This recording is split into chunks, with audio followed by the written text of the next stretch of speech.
In this video, we're going to look at some more practice problems related to exponential growth and decay, specifically our more complicated differential equation we introduced in the last video. So our first one has to do with Newton's law of heating and cooling. We have this idea that a yam is put in a 190 degrees Celsius oven and heats up according to the differential equation dH dt equals negative K H minus 190. Note from Newton's law of heating and cooling, we have the temperature difference H minus 190, and then we have some positive constant K. It's going to tell us how fast it's going to heat up to get there. So now let's answer these questions. If the yam is at 30 degrees when it is put in the oven, let's solve the differential equation. So we know that a differential equation of this form is going to have the solution H is equal to C e to the negative kt plus 190, coming from that equilibrium solution, that plus 190.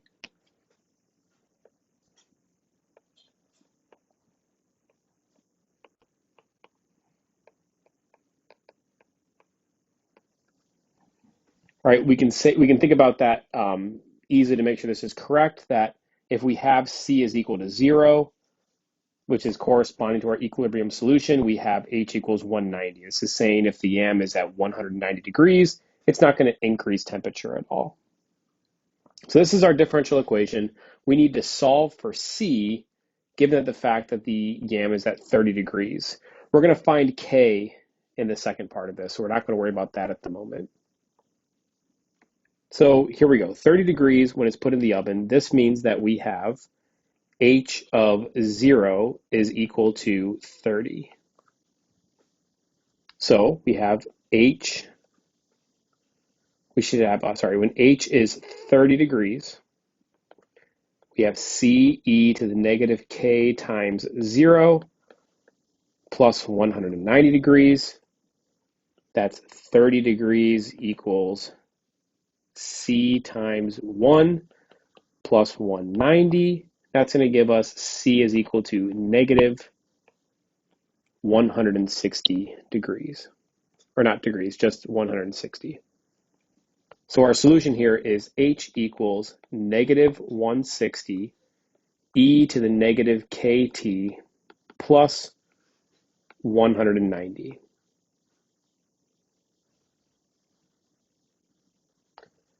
All right, then second part, we can find K using another condition that after 20 minutes, the temperature of the yam is 120. This is going to give us some information about how quickly the yam is increasing temperature. So, knowing that T is given in minutes, so we're going to say that this is T equals 20. We know that H is going to be 120. So plugging this in, we have 120 degrees is equal to negative 160 e to the negative k times 20 plus 190. And we're going to solve for k here. So let's subtract 190 on both sides. Gives us a negative 70 equals negative 160 e to the negative 20k. Let's divide by negative 160.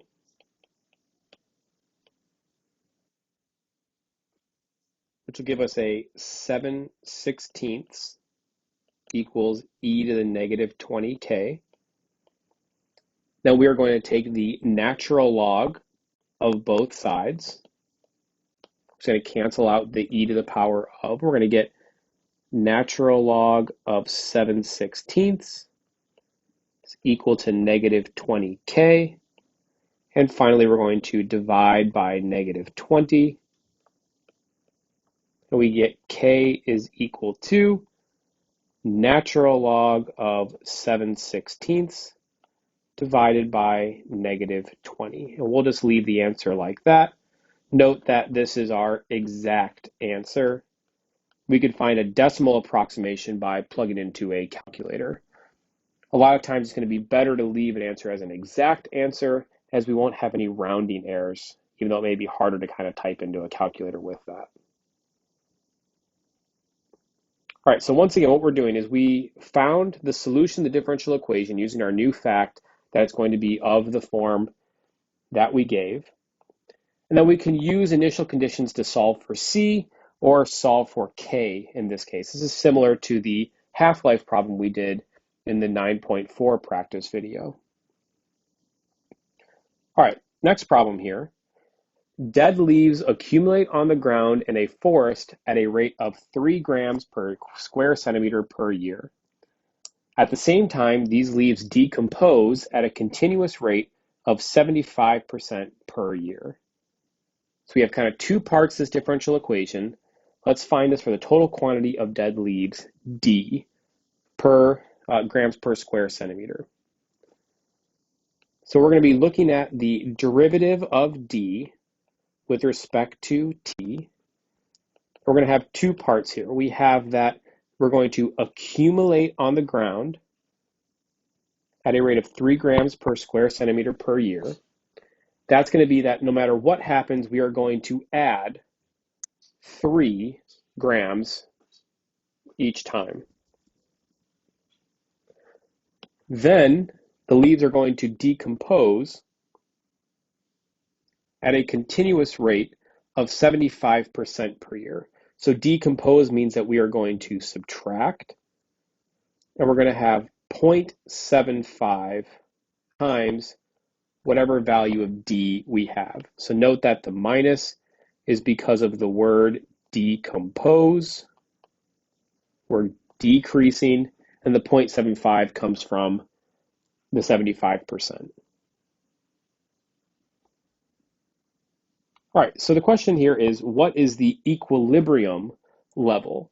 And we can find that by just setting the derivative equal to 0. So we're going to have 3 minus 0.75D equal to 0, and we're going to solve for D. If we add 0.75D on both sides,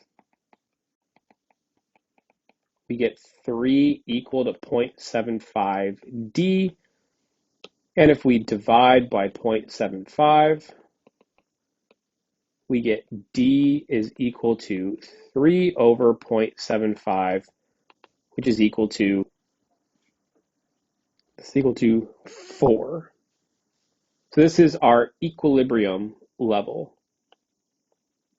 D is equal to 4. All right, another example here. We're going to look at, again, this drug being administered intravenously. So here we have at a constant rate R, and it's excreted at a rate proportional to the quantity present. And that constant of proportionality, alpha, is going to be greater than 0. So this is like our K value here. So let's solve a differential equation for the quantity Q in terms of time t, and assume there's no drug in the body initially. So first we need to find the differential equation. So we have dq dt. There's two parts here. If it's administered intravenously at a constant rate r, that means that we are going to just add r each time we're going, r milligrams per hour. And if we are excreting at a rate proportional to the quantity present, that is going to be negative. We're losing that. This is the rate in minus rate out idea. We're going to be doing that at a rate alpha times the quantity Q. So again, this is our idea of the rate in minus the rate out. Since alpha is greater than 0, we need the subtraction symbol there. All right, so solving for this differential equation, it's going to be useful to factor out the alpha. So let's write this instead as dq dt is equal to alpha times r over alpha minus q. This gives us an idea of what the value in our differential equation is going to be. And note that it might even be nicer to write this as negative alpha q minus r over alpha. That is factoring out a negative from here. So if you take a negative, you're going to switch the terms. That's going to look more like what we're used to having. So solving this differential equation, we have q is equal to a constant c, e to the negative alpha t, plus r over alpha.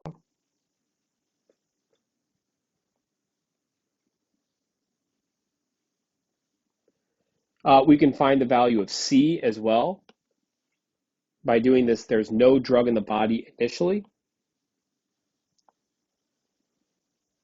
So there's no drug in the body initially. That means that q of 0 is equal to 0. So we should have,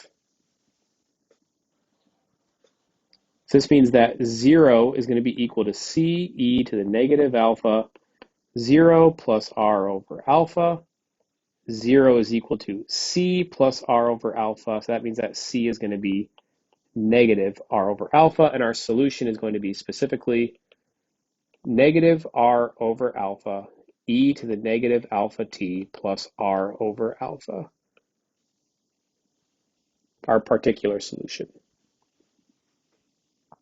All right, so now let's ask some questions about this solution. So it's going to be worded a little bit differently than we've seen before, but we're going to look at what is q infinity. Now this notation is not important at all for us, but this is going to be the limiting long run value of q. This is going to be what happens when t approaches infinity.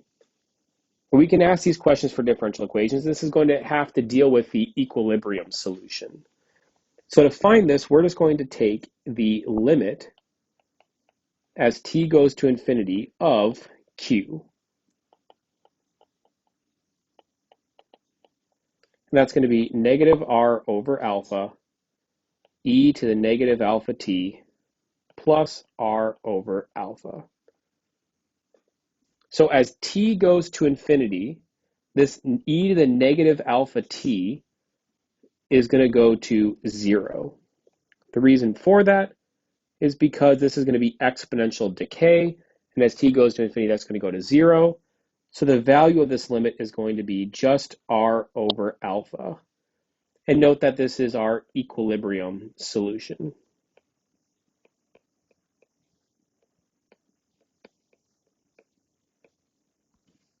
So this is just maybe a fancy way of saying, what is the equilibrium solution? It's another way of thinking about what happens when t goes to infinity. What is the limiting value of q? All right, let's look at some other questions related to this q infinity here. So on the next page, what effect does doubling r have on q infinity? So let's think about this. We're going to do the limit as t goes to infinity of not q, but q where r is doubled. So this is going to be